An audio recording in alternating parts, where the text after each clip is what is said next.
కావాలా? థమ్స్అప్ ఎంతనా ఇది? 22 రూపాయలు. 22? ఎందుకంటే ఛార్జెస్ ఎక్కువ ఉంటాయి. అయినా చిన్న దాని దగ్గర మీరు అడుగుతారు. వైన్ షాపుల్లో ఒక బాటిల్ మీద 10 రూపాయలు తీసుకుంటున్నారు, అడగరు. అదే రేషన్ షాపుల్లో 3 కేజీలు 2 కేజీలు తక్కువ వేసినప్పుడు అడగరు. 1 కేజీలు పెట్రోల్ పోతే 1.2 పాయింట్ తక్కువ వేస్తున్నారు, అందులో కల్తీ జరుగుతుందో అడగరు. ఓ పాలు తీసుకుంటే పాలల్లో కల్తీ జరుగుతుంది మాత్రం అడగరు. ఒక్క 2 రూపాయల దగ్గర మీరు ఇది క్వశ్చన్లు వేస్తే ఎట్లా చెప్పండి? 22 అన్నావు, నేను అడగకుండా 22 ఇచ్చి తీసుకుంటే ఎట్లనా? నువ్వు అడగకూడదని నేను చెప్పలేదు. అడగాలనే మేము కూడా మా కమిటీ అవినీతి వ్యతిరేక పోరాట కమిటీ ద్వారా చాలా మందిని చైతన్యవంతులు చేస్తున్నాం. అడగమని క్వశ్చన్ చేయడము ఖచ్చితంగా మంచిదే.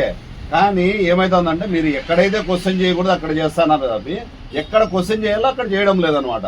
నేను ఇందాక చెప్పినట్లు ఎక్కడెక్కడో పెద్దవి పోతున్నాయి కదా, ఆ పెద్ద దాని దగ్గర కల్తీల దగ్గర కానీ ఎక్కువ తీసుకున్న దగ్గర అడగడం లేదు. మీరు చిన్న 2 రూపాయల దగ్గర పట్టుకొని మీరు చెప్పిండేది వాస్తవేమన్నా, దానికి మీ అవినీతి పోరాట కమిటీ అనేది ఉంది కదా, దాంట్లోకి మాలాంటి వాళ్ళని చేర్చుకొని మీరు మాకు అవగాహన కల్పిస్తే మేము ఎవరినైనా ప్రశ్నించే ఆస్కారం ఉంటుందన్నా. అదే మేము చెప్తాం. కమిటీ పేరు కూడా అవినీతి వ్యతిరేక పోరాట కమిటీ. దీని ద్వారానే 10 మందికి మేము కూడా క్వశ్చన్ చేయమని నేర్పిస్తుంది ఇట్లాంటి వాటికి.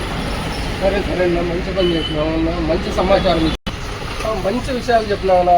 మేము కూడా 10 మందిని తోలుకొని వచ్చి మీ దగ్గరికి వచ్చేసి సమాచారం అంతా నేర్చుకుంటామన్నా. Okay, thank you. నో మెన్స్ అన్నా.